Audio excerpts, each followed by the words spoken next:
Hello friends, मी Rashmi. Life is a beautiful journey या माझ्या यूट्यूब चॅनलवर तुमचं अगदी मनापासून स्वागत आहे. How to end your constant worrying म्हणजे सतत सतावणारी काळजी कशी दूर करायची. प्रत्येकाच्या जीवनामध्ये काही ना काही प्रॉब्लेम्स असतात. रोज परिस्थितीला आपल्याला तोंड द्यावं लागतं आणि आपल्याला रोज काळजी वाटते, चिंता वाटते, भीती वाटते. रोज काही ना काही घटना आपल्या जीवनामध्ये घडत असतात आणि काही ना काही प्रॉब्लेम्स भेडसावत असतात. तर प्रत्येक जण, प्रत्येक माणूस या ह्याच्यातनं जातच असतो. आता चिंता जर सामान्य असेल आणि थोडा वेळ असेल आणि ती प्रॉब्लेम सॉल्व्ह झाल्यानंतर निघून जात असेल तर काहीच प्रॉब्लेम नाही आहे. काही काळ चिंता असणं ठीक आहे, पण जर ती तुमची चिंता 6-6 महिने असेल आणि तुम्ही सतत त्याच्याबद्दल ती चिंताच्याबद्दल तुम्ही विचार करत असाल, तर मात्र तिथे कुठेतरी परिस्थिती धोकादायक आहे असं समजायला हरकत नाही. म्हणजे मानसिकरित्या ही खूप त्रासदायक देणारी घटना आहे. ह्याला सायकॉलॉजिकल टर्म्समध्ये जनरल एन्झायटी डिसऑर्डर असं पण म्हणतात, म्हणजे सामान्य चिंता विकार. आता सतत चिंता करायचं म्हणजे काय, की प्रत्येक गोष्टीची मला भीती वाटते. म्हणजे सकाळी उठल्यापासून माझं काम कसं होईल, मुलांची शाळा, ऑफिसमधलं टेन्शन, अ, मला जर व्हेकलनी जायचं तर रस्त्यामध्ये जर ट्रॅफिक लागलं तर मी कशी पोहोचेन, किंवा पुढं माझ्या 4 दिवसांनी माझ्या काही मीटिंग आहे, त्याच्या बाबतीमध्ये मला टेन्शन. म्हणजे सतत तो एक विकार जडलेला असतो. म्हणजे ते एक आपला माइंडसेट असतो किंवा आपली विचार करण्याची पद्धतच अशी झालेली असते, की काहीही तुम्हाला काम दिलं किंवा काहीही दिवसभरात परिस्थिती आली, की तुम्हाला ती काळजी तुमची ऑटोमॅटिकली ऑन होते. म्हणजे ते बटन तुमचं ताबडतोब ऑन होतं आणि तुम्ही विचारच मुळात निगेटिव्ह करायला लागतात, की कसं होईल, काय होईल, होईल की नाही होईल. आणि ह्या सगळ्या पुढच्या घटना असतात. म्हणजे त्याच्याशी पुढे काय होईल आपल्याला माहीत नसतं. पण आधीच आपण निगेटिव्ह माइंडसेट ठेवल्यामुळे, नकारात्मक सुरुवात झाल्यामुळे सगळीकडनं आपल्याला ते नकारात्मक दिसायला लागतं आणि आपण त्याच दिशेने विचार केल्यामुळे ती घटना किंवा तो इव्हेंट आपल्याला मोठा वाटायला लागतो आणि आपण त्याची चिंता करण्यात इतकं मग्न होऊन जातो, की आपल्याला कधी-कधी असं कळतच नाही, की हा प्रॉब्लेम सॉल्व्ह होऊ शकतो किंवा हे काम अगदी सहज होऊ शकतो. आणि आपण जेव्हा दुसऱ्याशी डिस्कस करतो, तेव्हा ते म्हणतात, "अरे असं कर ना, हे इतकं सोपं आहे, तुला कसं कळत नाही?" तेव्हा आपल्याला कळतं, की अरे हो, मी तर किती निगेटिव्ह विचार करत होतो. म्हणजे एखाद्या परिस्थितीकडे बघण्याचा जर आपला पहिलाच अप्रोच निगेटिव्ह असेल, तर आपले सगळे त्याच्या पुढचे विचार हे निगेटिव्ह राहणार आणि ते काम होणार नाही किंवा त्या कामामध्ये भरपूर अडथळे येऊ शकतात. सो थोडा वेळ चिंता करायला पाहिजे, कारण त्याच्यातनं आपण पटापट मार्ग शोधू शकतो छोट्या चिंतेमधनं आणि ते प्रॉब्लेम सॉल्व्ह झाले की ती चिंता मिटून जाते. म्हणजे समजा मला आज उद्या मला माझ्या मुलाची शाळेतली फी भरायची बाबा, तर आज मला त्याची तयारी केली पाहिजे ना. जर मी म्हटलं जाऊ देत बघता येईल, तर ते नाही होणार. तर आज मला माझी अमाउंट किती आहे, काय आहे, कुठे मला पाठवायची आहे, त्याची रिसिप्ट घ्यायची वगैरे, वगैरे. त्याच्याशी रिलेटेड जी काही कामं आहेत, ती उद्याच्या उद्या होण्यासारखीच आहेत आणि ती उद्या होणारच आहे. तर आदल्या दिवशी जर तयारी केली, तर उद्या ती फी दिली जाईल. सो हे एवढं सोपं आहे, कारण रोज आपल्याला ह्या घटनांना जावं लागणार आहे. सो हे ट्रान्झॅक्शन चालूच राहणार आहे.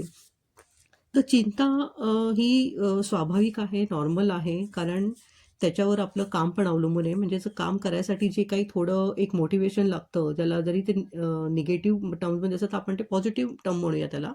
त्यातनं ही चिंता असेल, तर खूप कामं आपली सुकर होतात, सहज होतात, सरळ होतात. आता जर ही चिंता जर निगेटिव्ह असेल, म्हणजे ती पास्ट किंवा भविष्य काळामध्ये जर जास्त गुंतलेली असेल, तर मात्र माणूस खरोखरच एखाद्या प्रॉब्लेममध्ये आणि एखाद्या जाळ्यामध्ये अडकण्याची खूप शक्यता असते. कारण सततची चिंता हा एक OCDचा प्रकार असतो, म्हणजे ऑब्सेसिव्ह कंपल्सिव्ह डिसऑर्डर. तर हे एक प्रकार म्हणजे ती सवय लागलेली असते त्या माणसाला. म्हणजे प्रत्येक वेळेला तो त्या नकारात्मक जाळ्यामध्ये अडकलेला असतो आणि त्याला ती चिंतेच्या जाळ्यामध्येच त्याचे विचार चालू असतात. त्याच्या बाहेर जाऊन तो विचारच करू नाही शकत आणि त्यामुळे त्याच्या मनावर, शरीरावर, रोजच्या रुटीनवर, त्याच्या बोलण्यावर, सगळ्यावर त्याचा वाईट परिणाम व्हायला लागतो. आता अवास्तव भीती, अवास्तव विचार, ओव्हर थिंकिंग, निगेटिव्ह टॉक ही सगळी सिम्प्टम्स आहेत सतत चिंता करणाऱ्या लोकांच्या. म्हणजे काही लोकांच्या चेहऱ्यावर सतत 12 वाजलेले असतात. पण जेव्हा आपण त्यांच्याकडे बघितलं, की ती व्यक्ती कायम नकारात्मक सूर असतो, काहीतरी निगेटिव्ह बोलते आणि मग आपल्याला त्या व्यक्तीशी बोलावंसं वाटत नाही आणि त्यामुळे आपण त्या व्यक्तीला टाळायला लागतो. मग अशी व्यक्ती समाजापासून थोडी दूर व्हायला लागते. तिला आधीच ती टेन्शनमध्ये असते आणि तिला कळत नाही, की आपण नक्की काय करतो. त्यामुळं तिच्याशी कम्युनिकेशन तिचं स्वतःचं एक निगेटिव्ह चालू असतं. त्यात लोकं पण निगेटिव्ह लोकांपासून दूर राहायला लागतात. सो हे मेंटल डिसऑर्डरकडे जाण्याचा एक प्रकार असू शकतो. चिंता जर खूप अनियंत्रित असेल, म्हणजे आपलं काही नियंत्रणच नाहीये. म्हणजे आपल्याला ते विवेकबुद्धी आपली कुठेतरी निघून गेलेली आहे. आपण सतत चिंता करतोय. मुलाची चिंता आहे, नवऱ्याची चिंता आहे, भविष्याची चिंता आहे, मला एखादा आजार झालं तर माझं काय होईल, किंवा घरात कोणी आजारी असेल किंवा काही फायनान्शियल प्रॉब्लेम असतील किंवा काही नात्यातले प्रॉब्लेम असतील, तर सतत ते चिंता करण्याचं एक व्यसन लागतं. जसं माणसाला टी व्ही बघण्याचं व्यसन असतं, कोणाला सिगरेटचं व्यसन असतं, तसं या माणसांना चिंतेचं व्यसन असतं. प्रत्येक ह्याला घेऊन ते चिंतेचं त्यांचं ते चालू राहतात मंथन. तर अशी अनियंत्रित चिंता असेल तर समजायचं की हे नक्की काहीतरी मेंटल डिसऑर्डरकडेच नेणारा प्रकार आहे. आता जर तुम्हाला मनातनं चिंता काढायची असेल तर पहिले तर लिहून काढा की ही चिंता खरी आहे की अवास्तव आहे की वास्तवात आहे की नाही. जर ती चिंता काही काळापुरती असेल आणि ती सोडवण्यासारखी असेल तर काहीच काळजी करायचं कारण नाही. कारण चिंता आपण अशा काही छोट्या छोट्या गोष्टींना एवढं मोठं हे करतो, रूप देतो, त्यामुळे ते आपल्याला खूप मोठी वाटते. आणि जर मनातनं चिंता काढायची असेल तर पहिल्याला आपल्याला अवेअरनेस पाहिजे की मी काय विचार करते आहे, हे माझ्या नियंत्रणात आहे की माझ्या नियंत्रणाच्या बाहेर आहे. तर काही गोष्टी माझ्या नियंत्रणाच्या बाहेरच आहेत बाबा, मी काहीच एखाद्या व्यक्तीचा मी स्वभावच नाही बदलू शकत आहे आणि योगाचंच टेन्शन घेते, चिंता करते, तर त्याचा काहीच उपयोग नाही. तुम्ही लाईफ टाईम त्याच्याविषयी जरी काळजी केली तरी त्याचा दुसऱ्यावर काही परिणाम होणार नाही, पण तुमच्या तब्येतीवर, तुमच्या मानसिक आणि शारीरिक आरोग्यावर मात्र नक्की परिणाम होईल. तर हे आपल्याला ओळखायला यायला पाहिजे की बाबा मी चिंता मनातनं जर मला काढायची असेल तर मला काही स्वतःलाच प्रयत्न केले पाहिजे. मला यातनं बाहेर यायचं आहे तर मला कोणाची तरी मदत मागितली पाहिजे. मला पॉझिटिव्ह माझा सेल्फ टॉक ठेवला पाहिजे. मला माझ्या तब्येतीची काळजी घेतली पाहिजे. माझी सेल्फ केअर केली पाहिजे. व्यायाम केला पाहिजे. काही छंद जोपासले पाहिजे. कारण शेवटी आपण माणूस आहोत आणि आपल्याला स्वतःचं एक अस्तित्व आहे. स्वतःला विचार करण्याची सद्सद्विवेक बुद्धी देवाने आपल्याला दिलेली आहे. तर ह्याचा वापर केला पाहिजे. सतत नकारात्मक सूर लावला तर लोकांना तर कळणार नाही की तुमच्या मनात काय चाललं आहे आणि लोकं तुम्हाला टाळायला लागतील. सो किती पण फायनान्शियल प्रॉब्लेम असेल, रिलेशनशिपमध्ये प्रॉब्लेम्स असतील, कुठल्याही प्रकारचा प्रॉब्लेम असेल, तर तो पहिले तपासा की तो दुरुस्त होण्यासारखा आहे का? का मी मनातल्या मनातच मला मी त्याचं जाळं विणत चालली आणि अस्तित्वात खरंच तसं काही झालेलं नाही आणि होणार पण नाही आहे. असं बरेच वेळेला होतं की समजा आपला नवरा रोजच्या टायमाला एक त्याचे वेळ ठरलेली असते, त्याला तो फोन करतो आणि समजा त्याचा फोन नाही आला, तर तास 1-2 तासाने आपल्याला असं वाटायला लागतं, अरे त्याचा ॲक्सिडेंट तर नाही झाला, काही कुठे प्रॉब्लेम तर नाही झाला. म्हणजे असे नकारात्मक विचार आपल्या मनाला, आपण त्या मनाला एक सेट करून ठेवलेलं असतं की ह्यानंतर नाही तसं काही झालं तर आपलं मन वेगळीकडे जायला लागतं. ते पॉझिटिव्हपेक्षा आपल्या मनाला, की माणसाचा एक स्वभाव असतो की तो निगेटिव्हिटीकडे जास्त वळायला लागतो.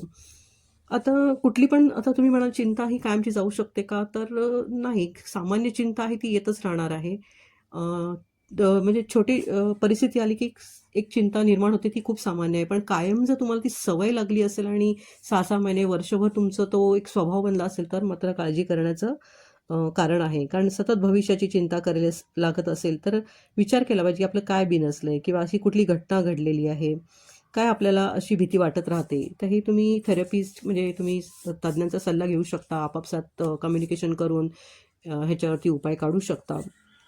माइंडफुल राहायचं, वॉक करा, आहार चांगला घ्या, काही पॅशन असेल तर ती तुम्ही छंद जोपासा, व्यायाम करा, वाचन आहे, संगीत आहे, लोकांना मदत करा, सोशलाइज व्हा. तुमच्याकडे काही पाळीव प्राणी असतील तर त्यांच्याबरोबर वेळ घालवा. नंतर काही वाचन करा. चिंता पूर्णपणे बरी होऊ शकते का? तर नाही, पण नॉर्मल चिंता असणं खूप सामान्य आणि ती असलीच पाहिजे. काही-काही लोकांना एकटे राहण्याची भीती असते.